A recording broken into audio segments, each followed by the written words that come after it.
He kōna I purangi tēnei nā te reo irirangi o Aotearoa.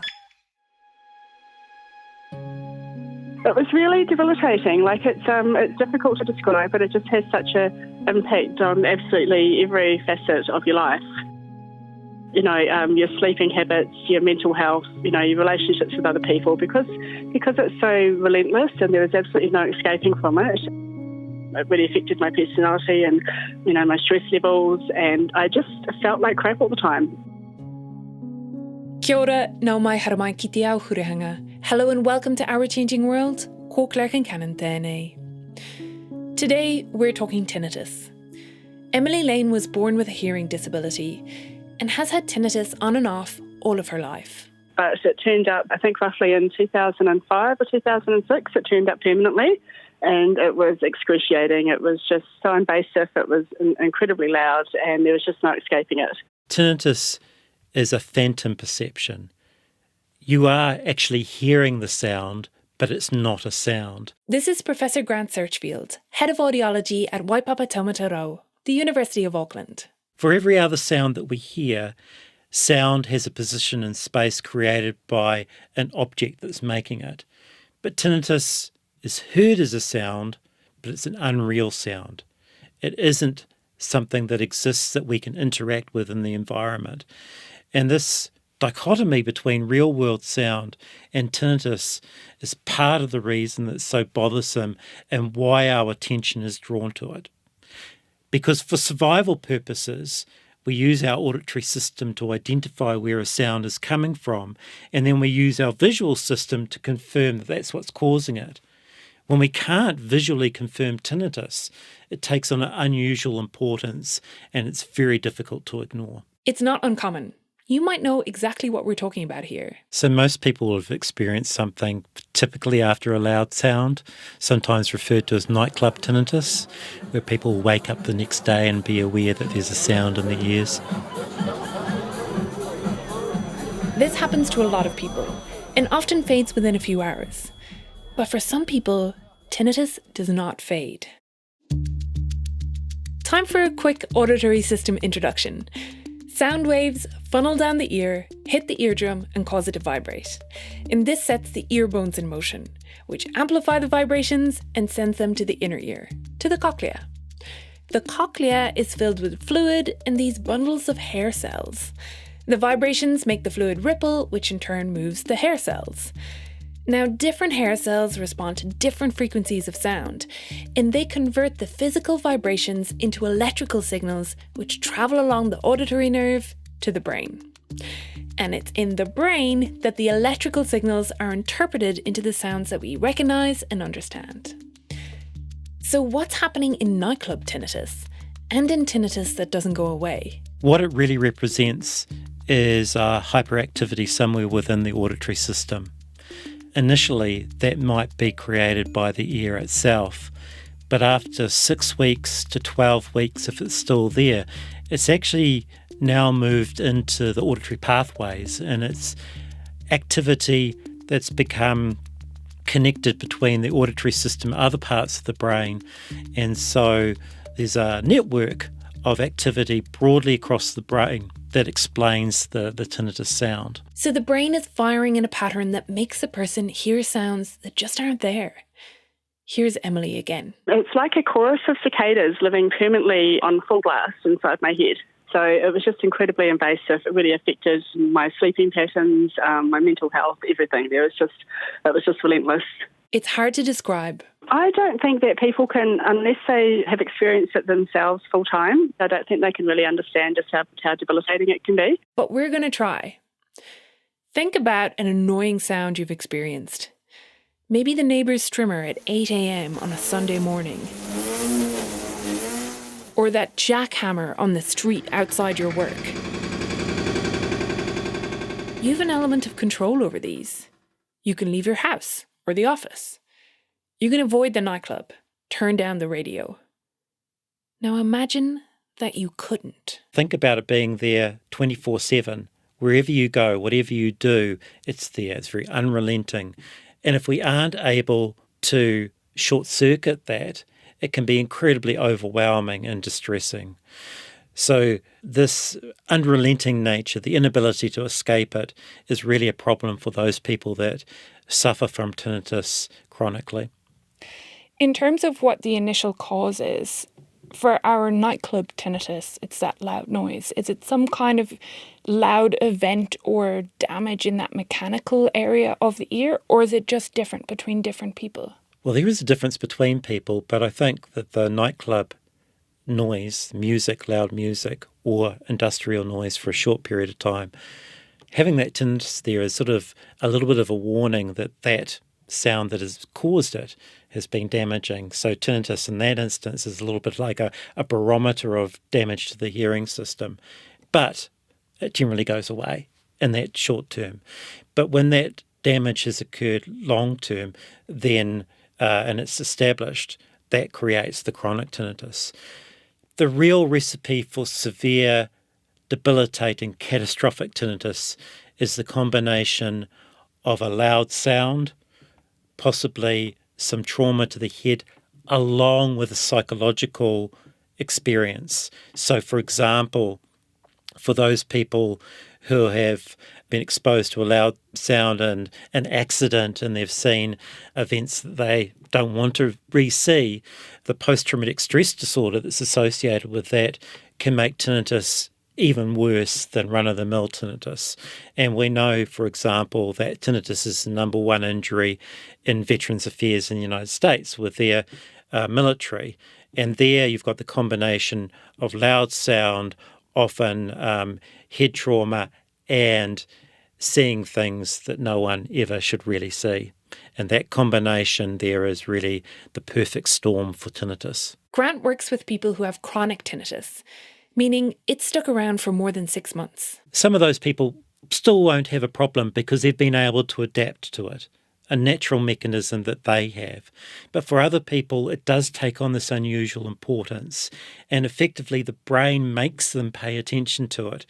And in doing so, it can become a very vicious cycle where that attention focuses on the tinnitus gets louder, they focus more attention onto it. So much so that the brain is working so hard in hearing the tinnitus that it's less able to focus on other activities, and actually it reduces the ability to process on tasks. So it affects cognition. But importantly, it can affect things such as sleep. It's frustrating and it can impact on social life. It can lead to anxiety and depression for individuals, and in turn, those particular problems exacerbate the tinnitus. So when we're trying to treat tinnitus, we're treating both the sound but also the consequences. So our approach has been to tackle tinnitus in a multidimensional way, to look at the sound, the reaction, tinnitus, and how all these things interplay. To do this, his research group approaches the problem from several different angles. Now, one of the trickiest things about tinnitus is that it is heterogeneous, which means it varies from person to person. Some people hear a ringing, some a buzzing, others hear a hiss or a hum, or it sounds like crickets or a kettle boiling. And it can sound like it's coming from in front of the head, or behind, or to the side. And of course, the researcher can't hear it. All of this makes it really tricky to study, to characterize types of tinnitus, and to figure out what treatment works best for which type. So one of the things that PhD candidate Dunya Vaisakovic has been working on is tinnitus matching, and then trying to help people fade their tinnitus out. Oftentimes they will say that it sounds like one thing, but when you try to match it, it doesn't. So they'll say, oh, it's crickets, for example, but then if you try to match to like a sound of a cricket, it won't be the specific cricket that they hear. So it's very difficult to match. And so often the way that it is matched is just with a pure tone, so like a piano key sound, because it's easy, it's just one frequency, and you can sort of try to get an understanding of what they hear. But what we're trying to move towards, because that's quite a simple representation of tinnitus, is adding features that make it more alike to what the person actually hears. And for your research in particular, what you wanted to help get people towards is to so that their brain would consider their tinnitus as just like a background atmosphere noise, and you picked a background atmosphere noise of like rain pattering. Yes. So Grant did some research before, and it's been sort of seen that rain sounds in general are quite commonly used masking sounds for tinnitus. They're quite pleasant sounds, and they have a very relaxing quality to them. And because they are an environmental sound that people know what it is, what I try to do is, within that rain sound, sort of replicate their tinnitus so that at least one pitch or a dominant pitch that can be heard within that rain sound is their tinnitus. And over time, so over the training period, that pitch gets sort of softer and softer and just merges and is embedded within that rain sound. So what I can do is I can show you. So we have the rain sound.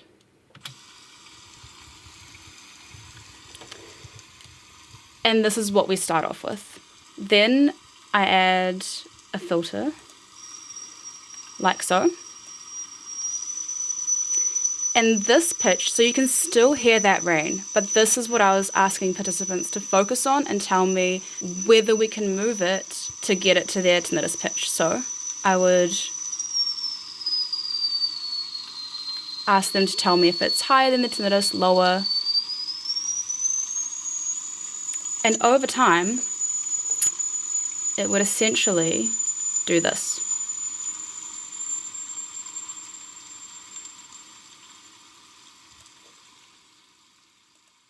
Dunya's showing me this on a computer in a control room, in a space that looks familiar.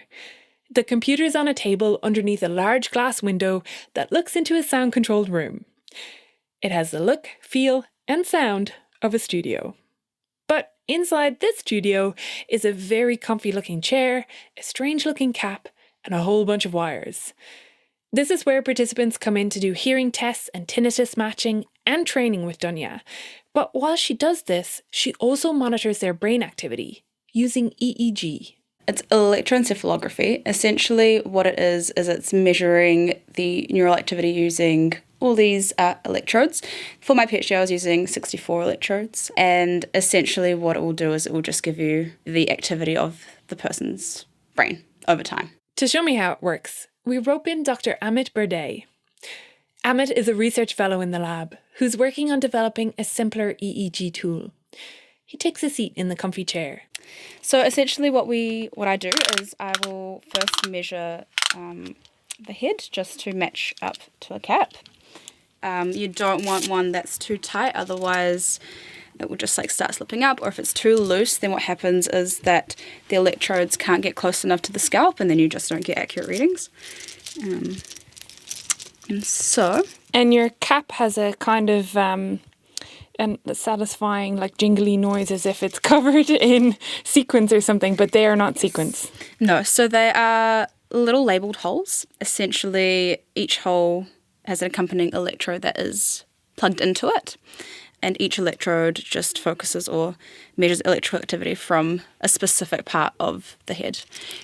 And what we also need to do is make sure that it is centered so that the CZ electrode is at the center of the head. So what we do is also just measure from just above his nose to the sort of protrusion at the back of his head. So you just have to adjust it a little bit to make sure that the electrodes are recording from where you want them to be recording. Amit's now sporting what looks like an all-red surf lifesaving cap, tied under his chin and covering the top of his head. Except it's full of these labelled holes, and in Dunya's hands is a massive bundle of wires with circular, colour-coded attachments at the end. We need to add gel to each of the little holes. The point of it is to be in contact with the skin to help with the conductance of the signal to the electrode. And the electrodes are really nicely organised so that it makes sense when you start plugging them in into these little branches. So you'll have, they're all labelled, so we have FZ will go here, and then you just plug them in, and you do that for all 64. And that's the thing, it's a very painless process for the participant. But for you as the researcher, there we go. Yeah, I guess also another thing is for the people listening and don't know, the gel is of a similar consistency to the hair gel that you apply, maybe slightly thicker, but just so that you get an idea of what it feels like. So think of filling that gel into a syringe and then squeezing it through these holes and then putting the electrodes into place. Does your hair look great afterwards? Looks terrible. No, it's an acquired taste. No, it dissolves in water. So I often give people just a towel to wipe their head, and then they often go to the bathroom and just deal with it. So they never look terrible when they leave. So 64 electrodes later, Yes. this will help you see what? For us, I like to see at baseline what their brain is doing, so what the activity is like. During the training, if there are any changes, and then also immediately after. And obviously I can't tell any of that as it's going on, but after a lot of data analysis and filtering and so on, that's when we get all that juicy information. Have you done this before, Emmett? Yes, I have. Not in as much detail as Dunya does it, so she's trained a fair bit to get this right. Whereas the work that I'm doing basically looks at reducing the number of electrodes. So right now, this is 64. Yes. Yeah. On the other headset that we have, those currently have, I think, 6 electrodes. So we're trying to make it more user-friendly in the sense that people can either wear it easily at home or maybe come into the clinic and have someone who isn't particularly well-trained in the administration of an EEG test or whatever put it on. So, for example, audiologists already have a lot of work to do. So they don't want to spend more time training and doing all this, which you can see takes a fair amount of time to set up. They'd probably want something that's easy to put on. So just pop it on someone's head and bring up an app or whatever it is and monitor the activity. Research in a different lab used machine learning to determine which EEG electrodes seem to be most important for detecting tinnitus-related brain activity in response to treatment. So Amit has taken that information to develop his prototype 6-electrode headset to see if he can make a version that can be easier to use but still give good information. But unfortunately, as Grant explains, there's not one single tinnitus area that you can point to. So when we do look at the various images of the brain related to tinnitus, there is no single portion of the brain that we can identify and say that person has tinnitus. There's a collection, a pattern of activity across the brain that is dynamic and changes for the individual. But we see these characteristics again and again across individuals with tinnitus. So what we end up with is a large amount of circumstantial evidence within the brain that this person has tinnitus. And when we're able to change the tinnitus, we see changes in those areas. So we're able to essentially triangulate the change in tinnitus that they report with the treatment that we provide, with the changes in the brain. And through this circumstantial evidence, we're able to pull out patterns of activity that represent the tinnitus. Grant and his lab group have been working in the area of tinnitus for about 2 decades now. And it's culminated in a digital therapeutic that the team has developed to help retrain people's brains. A lot of what we're trying to do is to promote the correct connections in the brain, to reduce connections in the brain. And it's important to say that when we talk about these brain changes, we're not talking about the brain shrinking or growing. We're talking about functional chemical connections that always happen when we learn. And so we're harnessing the brain's natural ability to learn, but we're training. We're essentially exercising the brain through our digital therapeutic to learn what are good sounds and what a tinnitus sounds. And through that, we create a disconnection between the tinnitus and perception.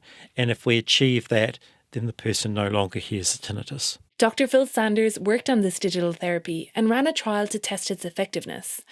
But remember, the sound differs for each person. And not just that, says Phil. It's the sound, the experience and the reaction and how well they respond to treatments. They're all different. So it's a really difficult thing to treat. So that's why we kind of work towards trying to individualize treatments. Okay, what is a digital therapeutic? Well, from a user's point of view, it's essentially like an app. Something on your phone or computer that you interact with. But, Grant and Phil tell me, digital therapeutic is the term for this kind of technology because it has research and evidence behind it, and it will be prescribed after initial conversation with an audiologist. So, how does it work? In the latest version that we're developing, there's essentially three main parts, which are called relief, relax, and retrain, and some of these things will overlap. These three sections, relief, relax, retrain, help with the personalisation of the therapy because people can select what they need when they feel they need it. So if the tinnitus is really stressing the person out, they can go to the relax section. We would have things like a gently flowing river or a waterfall, forest sounds. We like to give people choice because different sounds mean different things to different people. And some sounds which someone might find calming, someone else might find distressing. So there'll be a range of sounds like that. The relief section is about drawing the person's attention away from the tinnitus so they can get a break from it. This is a bit of a crossover with the relaxation sounds. We might use similar sounds in some cases, but then there will be sort of more going on in it spatially. So we'll use binaural sounds or spatialized sort of 3D sounds. We also have some that have been specially engineered so that the way that the sound develops over time changes.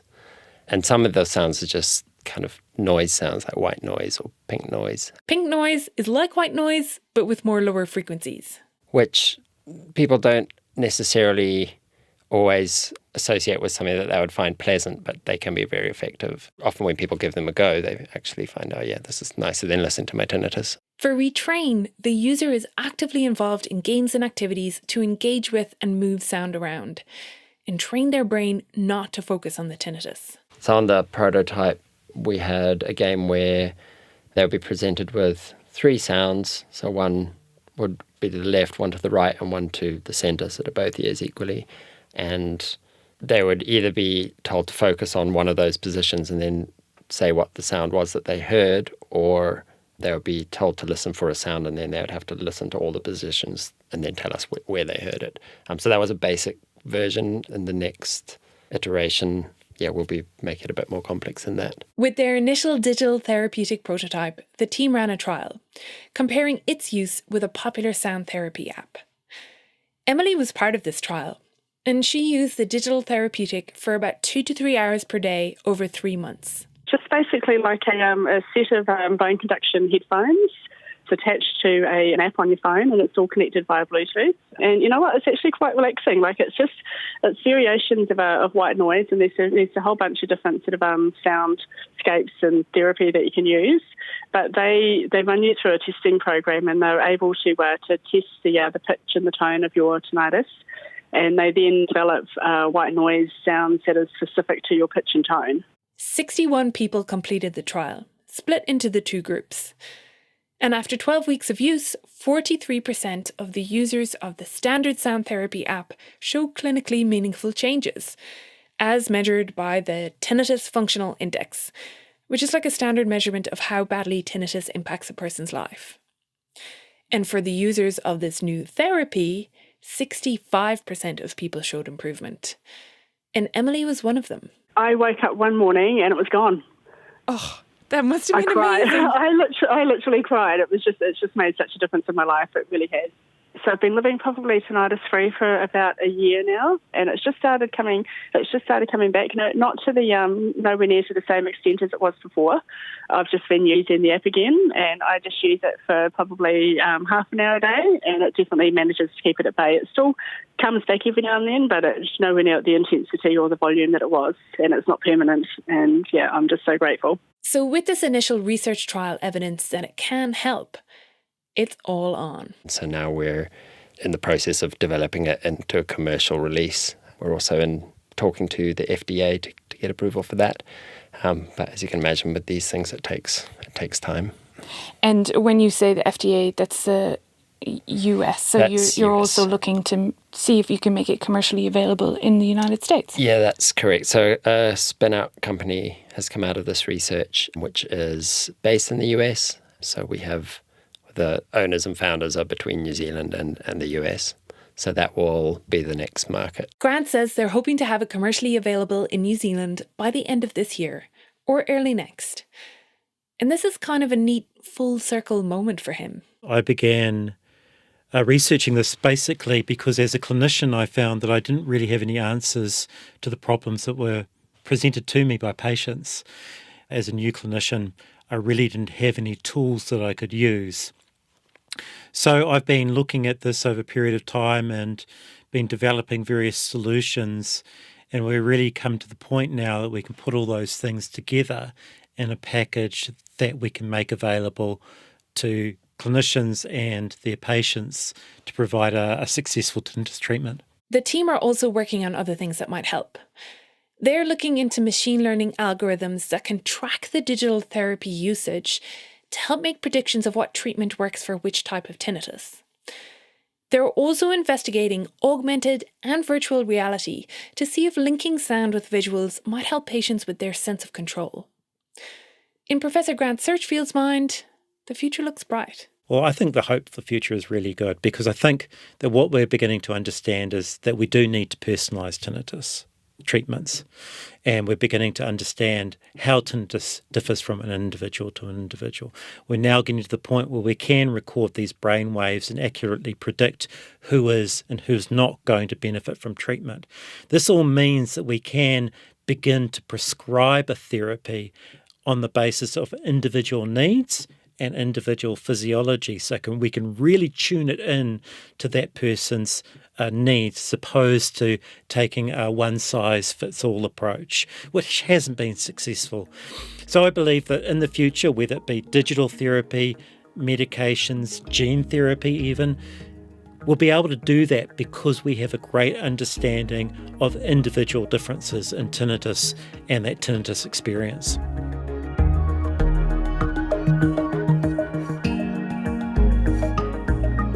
Thanks to Professor Grant Searchfield, Dunya Vaisakovic, and to Drs. Amit Barde and Phil Saunders. Massive thanks also to Emily Lane. Ko Claire Concannon aho, ta kaiho tu o tēnei hōtaka, I āwhina mai a Justin Gregory, rawa ko Ellen Rikers. Sound engineering was by William Saunders, and Tim Watkin is executive producer of podcasts and series at RNZ. If you want to know more about this topic, our webpage is at rnz.co.nz/ourchangingworld. There'll be some photos of the research team up there, but we'll also link the research paper and put an email address for the team if you want to reach out to them. We also post on Twitter or Facebook, where we are at RNZ Science. Tēnā koe I whakarongo mai. Thanks so much for listening. Have a great week. Kia pai, tō wiki.